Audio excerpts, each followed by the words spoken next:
Hello there, my name's the Pop Culture Alcoholic, and welcome to the first episode of my brand new series of philosophical short analyses I'm calling Slammers. Today we're going to be talking about the TV series Peep Show and why I think it's one of the best television programs ever put on TV, why it should be valued for centuries to come, and why you should show it to your children, except with one very important caveat, which, if ignored, can lead to some serious misinterpretations.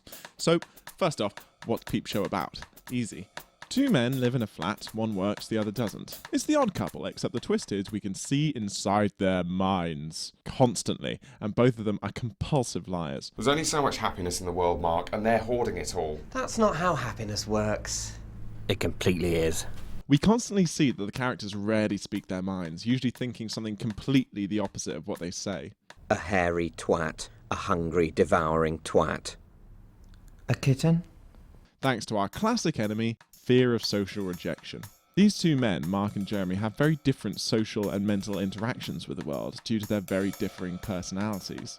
Jeremy is a creature of pure indulgence. You know how weak my powers of self-control are? Normally I can't wait 5 minutes before having a wank or a spliff or a chocolate biscuit. This of course means that his life is very chaotic and structureless because it's built on immediate pleasures, but he does seem much more content as a character so long as he's not brought up in confrontation with a society that perpetuates the idea that value is only made through academic or monetary achievement. Oh, come on, I've got to think of something impressive. What the hell have I been doing all these years? He is portrayed as being a much happier character than Mark, because he's very capable of moving from one random sporadic sexual conquest to the next without carrying too much baggage with him. However, because he has trouble ever planning anything or thinking ahead or deciding what he actually believes in ahead of time, this leaves him vulnerable to being caught out when he's confronted with a society that he doesn't really understand. Despite the fact that when it actually comes to confrontation, nothing really gets him down too much. Well, almost nothing. Unfortunately, since Jeremy stands for nothing, he also falls for anything and becomes the prime target for cultist conversion. He clearly has the capacity to be content in his life, but lacks the wisdom or the desire to put effort into pursuing it. On the other hand, I could finish off the last of that skunk, sit on Big Susie's dildo, and wank myself dry. At the very least, you can always say about Jeremy that he is mostly happy and a mostly harmless character. Mark Corrigan, on the other hand, is a different story. Achieving economic success for the most part, he is, for the majority of the series, presented as a character one may find respect for. He can come across as a strong intellectual and ranting about things that we can all get behind, mainly largely because he is played by David Mitchell. And all of this really culminates in the fact that it's really easy to ignore the fact that Mark Corrigan is an absolute sociopath who lives one of the worst lives that's ever been portrayed in any TV series ever. He is the villain of the show, without a doubt, if not also just of his own life. His lack of sincerity causes him to ruin not only his own existence, but to ruin the existence of the people around him. Emotionally repressed, incapable of recognizing even to himself the things that make him happy, and yet generator of great rants for Tories and intellectual dark web fans to use to condescend to liberals. But we'll come back to this. First, what I really want to talk about is how this show tells a really wonderful story about sincerity in the modern age. Mark frequently references his desire to be seen as a normal person, since he desires only to fly under the radar. I'm just a normal, functioning member of the human race, and there's no way anyone can prove otherwise. And I believe the reason for this is because, outside of a little bit of sex and recreational drug use, he is never shown to experience any true happiness working within the realms of the life and persona he creates for himself. He gets married out of embarrassment, has a child by drunken accident, and, to give credit to the writers, by the end of the show is just a fully fledged sociopath. I don't want to pry. Wheedle, wheedle, pry and needle. Which, by the way, is, to be fair, a really fantastic statement by the writers about how people can go their whole lives without ever really addressing the problems that they have in their thought patterns that cause them to make the same mistakes over and over again, meaning that a lot of people never really change throughout their lives. But it is a shame that we never actually get to see the potential for that happening. Despite everything that he does, Mark always remains comfortable and smarmy to the end. But what I really want to do is look at how this is demonstrated so clearly and yet so wonderfully subtly in what I think is the best demonstrator of Mark's many issues with social anxiety and that kind of thing, the first 2 episodes of Series 4. Because upon rewatch, I think this is where the writers chose to really go all in just the space of 2 episodes on what this show is really about. People who can't stop lying. The first episode opens fantastically with this statement on the detachment of modern society from ideas of purpose or reason beyond something external and surface level. You do know who that is, don't you? Yeah, it's Chairman Mao, isn't it? Exactly. The man was responsible for the deaths of 60 million people. This is just a zip. There's no pocket to this zip. So? That's the way things are these days. Let's just put a zip here, a swastika there. Why not? Who knows what these things were once used for? Who the hell even cares? From there, Mark and Jeremy go to visit Sophie's parents to celebrate their engagement. They arrive to find a house full of unspoken hatred and infidelity, covered up, like many a British life, with borderline incomprehensible social tradition. Sophie's father quickly sees through Mark's faux enthusiasm about the wedding and decides to bring up a rarely heard word in this series: truth. Let's play another game. The truth game. How about you, Mark? Come clean about you and Sophie. Do you know, I fancy a nap. A nice, relaxing nap. Tell them you don't want to marry her. Upon finally having the chance, an uncomfortable but quite probably necessary one, to tell the truth and free himself, Mark chooses the tu quo que argument. You, Mark, are a greedy little Well, I may be many things, but at least I'm not a barn burner. Proving to the world once and for all that it is not who is innocent and honest that matters, but who is more guilty. It's this beautiful scene because all the characters are clearly demonstrating that they're much more interested in just continuing their social well-being than confronting the deeply troubling problems between them. They lock away that terrible truth-teller, and Mark and Jeremy flee before they can get any closer to having their endless insincerity revealed. The following episode is another killer, opening on the best character in the entire show, the corporate insanity that is Alan Johnson.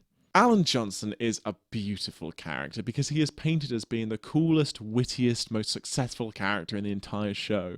He represents Mark's admiration for big business at any cost, as well as Mark's desperate desire to find some kind of paragon father figure who can bestow a personality upon him because he has so much trouble finding one of his own. The peak of the corporate ladder, and yet he is absolutely fucking insane. Did you make the bed? No. You're not my wife, Mark. I had a wife. I don't need another bullet in the head. Perfectly undermining the entire affair. Fantastic. We get this wonderful scene where Mark is thrilled by the concept of his business dream becoming reality, which of course uses the very cringy British analogy of the royals. If we succeed, I'm going to be Charles, and you'll be my Camilla. Mark goes borderline insane trying to work towards this goal he has set, eventually leading him to abandoning his entire life to go hide in a hedge. Sophie comes along with possibly the most personality she ever gets to show in the entire programme and offers him some life advice. Project Zeus, it's unworkable. You should just go in there and tell the truth. The truth? Soph, this isn't an advert. This is real life. This is real life. Smelling the flower. Just tell them the truth. You're sorry, but you tried. Unfortunately, Mark doesn't know any kind of grey area between these two philosophies and goes full John Lennon into conveying it to his business fellows. The bad news is, it doesn't work. Look, big picture, so what? Maybe we shouldn't be in the credit business at all. Maybe we should look at human rights or global warming. Where's the humanity? Shit. I'm crashing and burning. The obvious answer, gleamed from the fact that Mark is incapable of having any kind of nuanced opinion between full corporate and full rejection of this life that he can't bear, is that he might actually benefit a huge amount from taking a career break, considering what he might want to do with his life, taking a step back, starting from basics, because he can't actually make a decision that isn't one end of two extremes. Clearly he's so far down the rabbit hole that he doesn't understand why he would do one or the other anymore. Please, stop murmuring. Unless you think it's nice to murmur at someone who's dying. Yep, that's right, I've got brain cancer. But of course, fortunately, lying prevails, and he is right back into that system of endless insincerity and cognitive dissonance. Perfect episodes. Two beautiful examples of great cautionary tales and just how clever this show can be, even just on top of everything that we've already talked about. But unfortunately, we've come to that point in the video where I have to make an obligatory reference to a famous philosopher to show that I've actually done some research into this. So here we go. Jean-Paul Sartre. I know, please bear with me. Jean-Paul Sartre wrote about the concept of bad faith as this realization between the duality of being and transcendence. basically finding yourself constrained to the reality you present yourself with, your role in society, and the simultaneous need to mentally escape that idea.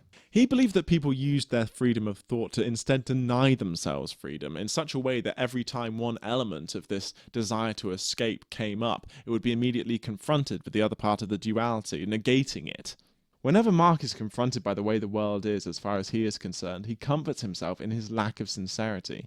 We are going to have such an amazing night. You are going to have an amazing night. I am going to have a perfectly ordinary night, right under your stupid nose. I should get extra marks for not feeling a fucking thing. God, life is futile. When confronted with his lack of sincerity, he comforts himself with the fact that this is the way the world is. I feel like my soul is being chipped away bit by bit. Welcome to the world of work, Jeremy. I suppose doing things you hate is just the price you pay to avoid loneliness.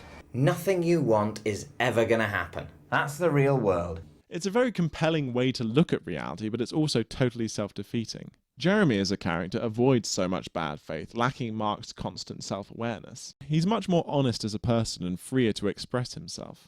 However, it is still manifest in how easily he is swallowed up when presented with Mark's world that he doesn't fully understand. He obviously thinks I'm some sort of skag addict bedroom DJ who can be bought off. Oh, I love this!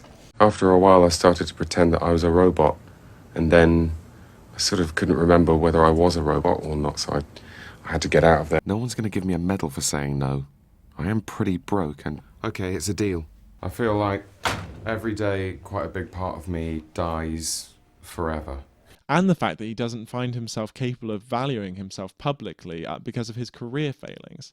I know I may look like a real person, but I'm not actually a real person. Much like old Ace Rimmer and Howard Moon, Mark and Jeremy have completely internalized the value system of society around them to the point they can no longer understand for themselves what they want out of life. Well, I had to pretend that even to myself. I thought I knew what I was doing with my life, but I haven't got a fucking clue.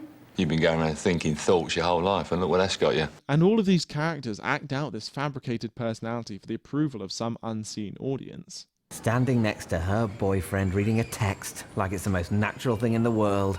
And the crazy thing is, just like Howard and Rimmer, Mark can't help but create a reality in which he finds himself accidentally falling into an awful marriage because he's incapable of conceiving of a reality outside of that. Except with those other two, it's just a fantasy, whereas with Mark, it is his actual real life.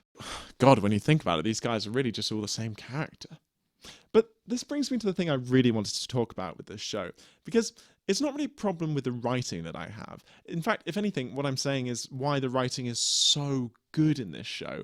But the problem that I have is that the characters in this show are just a tiny little bit too likable.